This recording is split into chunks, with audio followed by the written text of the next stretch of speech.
Hello and welcome to GeForce. I'm Julian, here with VJ, and there is a lot on display here at CES, and that pun is intended because there's a ton of cool G-Sync tech that NVIDIA is showing off. First off, we're going to look at the 360Hz monitors. Tell me about these. 360Hz monitors are a new G-Sync category for esports displays. And 360 is 6 times faster than a 60Hz monitor, and it significantly improves a competitive gamer's gameplay. So let's go into specifics here. We've got 3 different demonstrations showing off here at CES. What does each one of these show that 360Hz does? At a top level, we did some research with competitive gamers, and we had them play on 60Hz, and then we had them play on 360Hz. And their flick shot improvement was 37%, so absolutely gigantic improvement. And like you mentioned, there's 3 demos and 3 sort of components we talk about. The first is improved comprehension.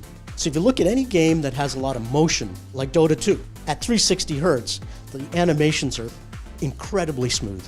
And so you can read the text and you can track the characters for better target acquisition and that kill shot.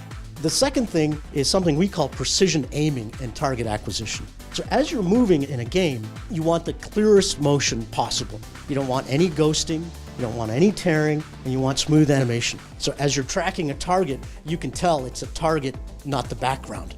The third thing is instant reaction times. With a 360Hz display, your screen is updated every 2.8 milliseconds. At 60Hz, it's 16 milliseconds. And so you can acquire a target much sooner because your system latency is so much lower.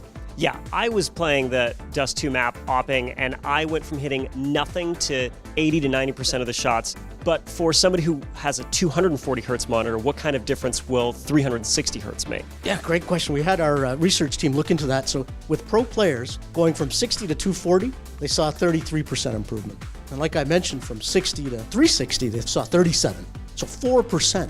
4% doesn't sound so big. In the 2016 Summer Olympics, the difference between gold and silver for the 100-meter and 200-meter dashes, men and women, 1%. So when you tell a pro, I'll give you a 4% improvement, they get excited. Yeah, that's a huge difference. We also are showing off mini LED monitors. Tell me more about these. So mini LED, we first introduced last year with 576 local dimming zones and 1,000 nits peak brightness. What we're doing this year is we've doubled the number of zones to 1,152. And so you get even deeper blacks, even brighter brights, and we've increased the peak brightness to 1,400 nits. When you combine that with the latest RTX games, the level of realism and immersion you get, it's absolutely amazing. And then, of course, there's the big centerpiece, LG OLED that are G-Sync compatible. Tell me about these amazing TVs. They're big. They're OLED, so they give you extremely black blacks, very bright brights. Unlike other TVs that you might game on, these ones are highly responsive. So it feels like you're playing on a desktop G-Sync monitor, but what you're playing on is a gigantic TV. You know, when we spoke a year ago and the G-Sync compatible program was announced, there were a total of 12 monitors out of 400 you had tested. Now, right at the start of the year, 12 OLED TVs are certified. Is the amount of monitors that are G-Sync compatible just accelerating? It is increasing. Today at CES, we have 90 G-Sync compatible monitors. So we're working with the ecosystem every day to bring better quality displays to the gamer. Well, we hope you guys enjoyed this rundown of all the amazing monitor tech that NVIDIA is showing off here at CES 2020. Stay tuned for more coverage from CES, and I'll see you next time.